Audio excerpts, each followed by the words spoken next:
Good morning, good afternoon, good evening, and welcome to the witty and terrible literary escape room that is the Book Club Blind Entry podcast for the Reading Room CLE. My name is Casey, and I'm your host. Every week, I read a book in its entirety and do research into the background of the book and its author. I then send my co-host a 10-page excerpt devoid of page numbers, a title, or the author.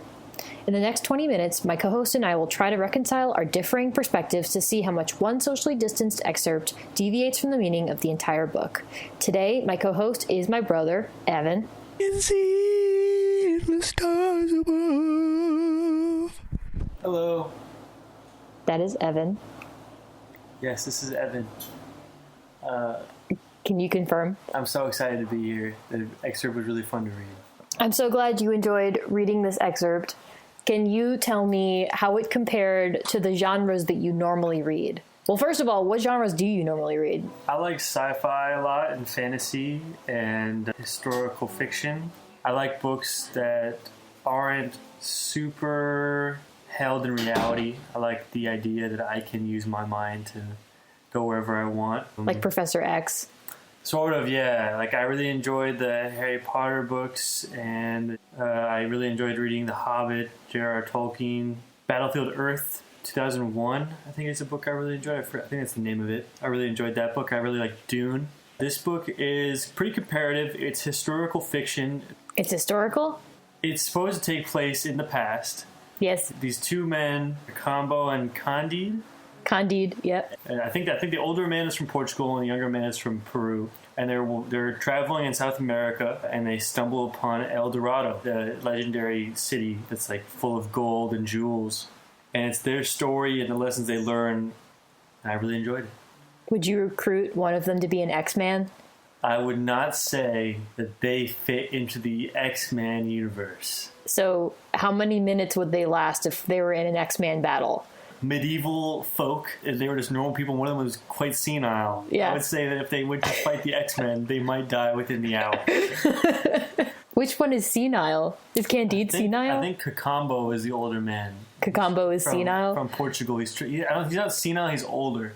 He's older, he's definitely, but he's not like losing his hair. I don't think. I mean, for the time, people were dying at like 40 consistently. Oh, so he's like basically senile. He could be old, but he was referred to as an older man, as a wise man. His whole character arc from the 10 pages I read is that he's trying to go back and get his girl back. Cacambo? Yeah, his girlfriend or his wife or something got snatched up by this evil, powerful man who lives in Buenos Aires, yeah, in Brazil. And his friend Candide is just there as a mentee, learning from Cacambo and being his friend, and also as a translator.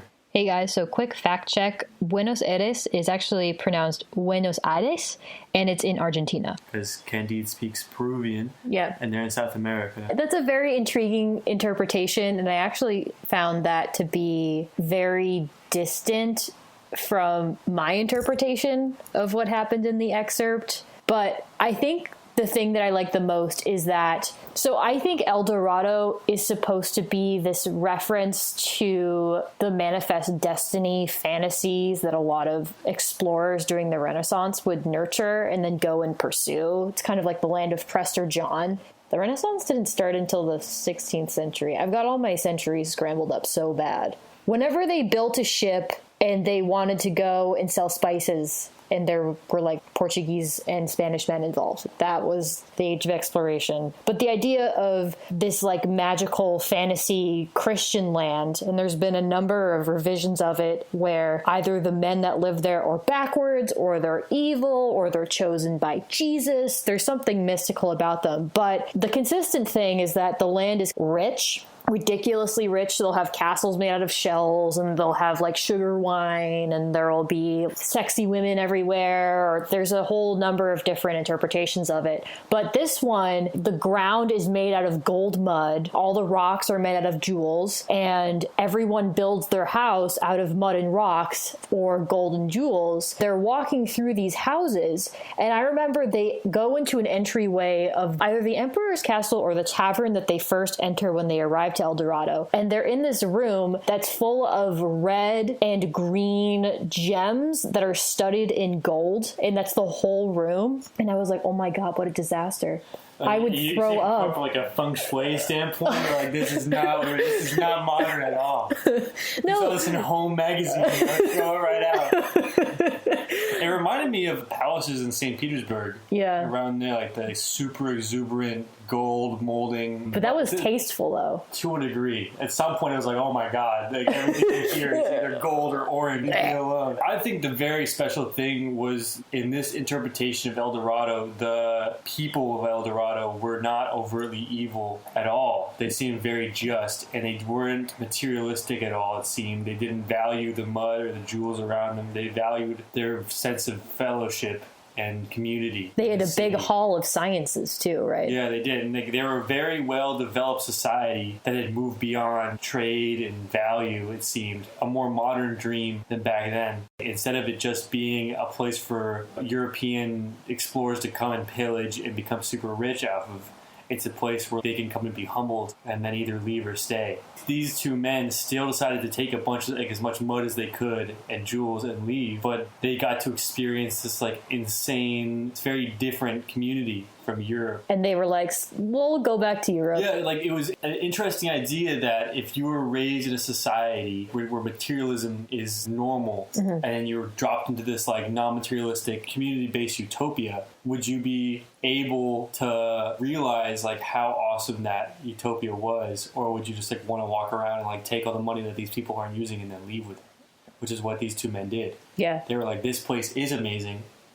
But the older man decided he wanted to go and get his girl, and the younger guy decided to go with him. And they said they're just going to take all the money they could, and then they could go. And so they took 12 pack-laden sheep. I think they took 100? It was not 100. It was in the teens. Oh, maybe they took 20. And then they had the king of El Dorado had all his physicists build them this contraption to get them up and over the mountains out of the city. Big lesson from the 10 pages I read, I thought. The king, right before they left, said something about... Actually, I'm just going to find the actual excerpt because it's very interesting. I think the gist of it was the king was like, you guys make no sense to me because if you live here, you'll never want for anything. And I don't understand why you would want to go back when you have clearly described how horrible it is.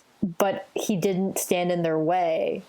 The king said to them, I know that my country is not much, but when a person is reasonably well off somewhere, he should stay there.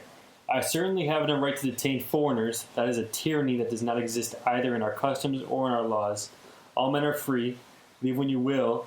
The way out is very difficult. It is impossible to go, etc., etc. But the important part is when a person is reasonably well off somewhere, he should stay there. They seem to know by now that this place is like a paradise. Yeah. From being with the king, and they still decide to leave. Yeah. Like, even though he's giving them this wisdom. I distinctly remember one of them telling the other, if we take all of this stuff and go back, we'll be the most powerful people relative to everyone else. It's almost like being secure in your well-being is less important than being this feudal king figure. Even if you're going back to your world of actual mud and dirt, it's better to be a king there than to be here with sugar liquor and cinnamon falling out of the sky and there's red sheep and horrible rooms where they have all the colors clashing because they can't decorate interior. But I thought it sent a message. Yeah, no, I think so too. Beyond just these two sillies. It sounded almost like a biblical story. They get their, I don't know if I'd call it karma because they didn't really do anything wrong by leaving, but... You think so?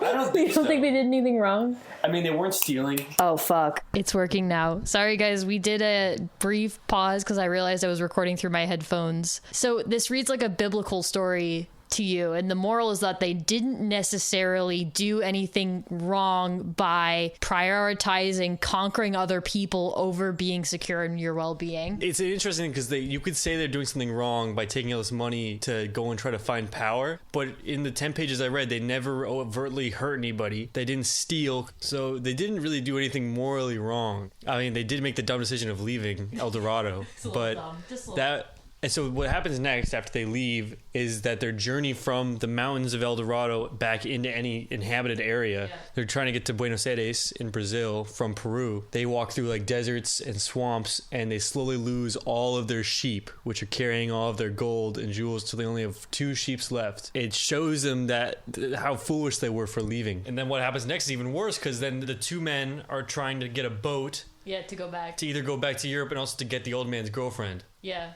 and they end up just getting robbed twice. I'm pretty sure. They just get robbed. They just get robbed like twice and lose all the rest of their money. And they're like, oh shucks. Oh man. Now we're never gonna get back to Europe or go back to El Dorado. It's like, oh no.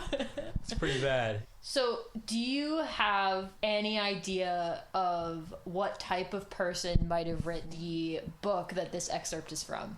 I got the gist. It was a male who wrote it. Yep. The way it was written, I'm thinking it's pre-1980. Yes. Yeah, it's pretty old. This is definitely back there. I mean, was this written during Manifest Destiny era to like try to like entice explorers? This was written, I want to say, in 1759. Who was this written for? Who was the target audience for this? The target audience for this like, what was the author selling? Really? France. France. Yes. Was it just like some sort of like romantic novel in the end? This story is largely a type of romance. Romance is a thread that carries through most of it because the guy searching for his girlfriend is the reason that starts the story. It's not Cacambo, it's Candide that actually has the girlfriend. And Candide is actually older. And Cacambo is from Peru. And Candide makes a mistake and decides to make out with the girl he finds hot in a castle, and she's the Baron's daughter. And the Baron finds them and then sends him out with great kicks to the behind. And he goes on this whole adventure discovering various types of misery in the world of Europe. He and his favorite philosopher / teacher are beaten, and his teacher is hanged, and he gets thrown in jail a bunch of times. He gets swindled, he gets robbed, he gets his girlfriend taken away from him more than once. He like kills some people. There's a lot of violence in here. His perspective becomes increasingly disillusioned as he keeps going because he starts out with this perspective that everything in the world, suffering or fortune or otherwise, is perfectly explained and all is well in the human race because everything gets balanced out in the end and is explainable. It's like everything happens for the best. And he's like, I am not living the best, so this must not be the best. So this doesn't make sense. Yeah. Which is why after he gets robbed by that ship captain and he's so salty when he's trying to go back and get his girlfriend, is that he chooses a shipmate by how miserable their life has been so that they can relate to him. I remember that. The way it was written in the text, I'm pretty sure he was trying to find the least vain person. He wanted people to go back to Europe to spread his story. Yeah. Wasn't it? So he gathered a bunch of men together. Yeah. And he told them all his story, and he decided to choose like this guy who was like divorced, and like everybody like in his life was like either dead or like long gone to him. And he was just like super sad and like a total failure. He's like, you're the one. I'll take you, please. Yeah. Basically. It was like, man, this guy's got nothing going for him. I'll give him this and he'll probably do it. And that's basically where my thing stopped, was when he sent that guy back to Europe. You could very easily die doing what he was doing, and he still persevered. Yeah. And he kept his mind on his girl this entire time. Yeah. So you could either call him like a hopeless, like romantic, like totally airhead, or you could like say like this guy is passionate and he knows what he wants. Yeah. He's trying to find his happiness, like chase his goals. Do you know what happens of that goal? No. She stays actually in the servitude of various people for a while, and he struggles to get back to her, but he finally finds her and her brother in the last section of the book. Someone comes to tell him that she is over here doing something, and they're like, boy, look out, she's ugly now.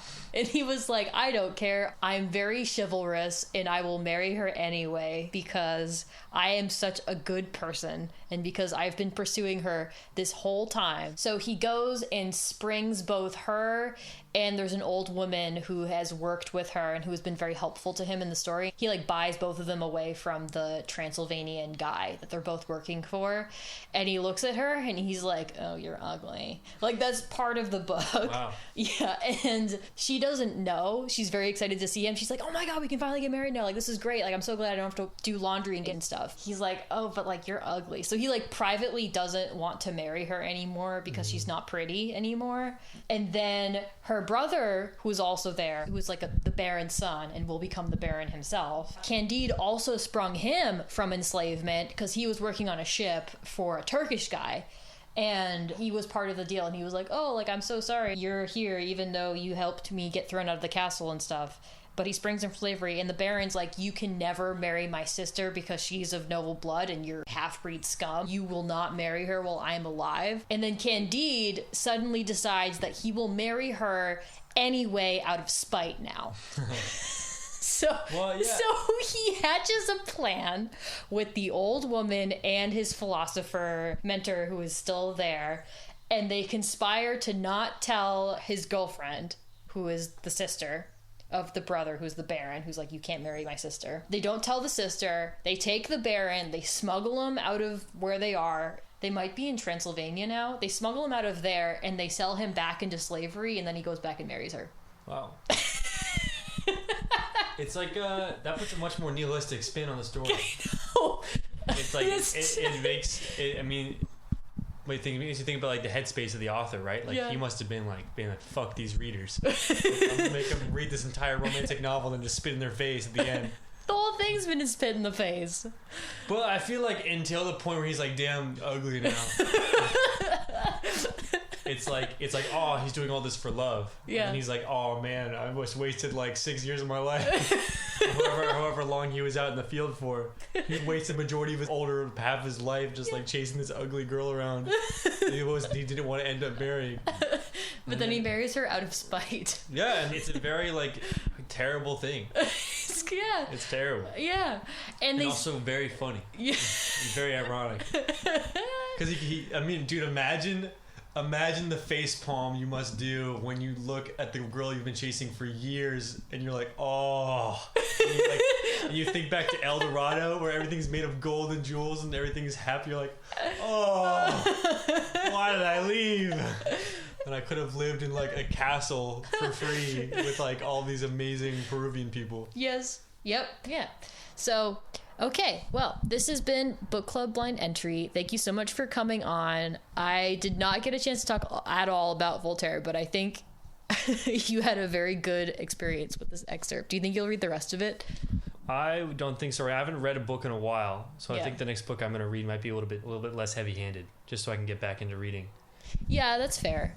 All right, well then, thank you so much for listening, and I will see you next time with a new co-host.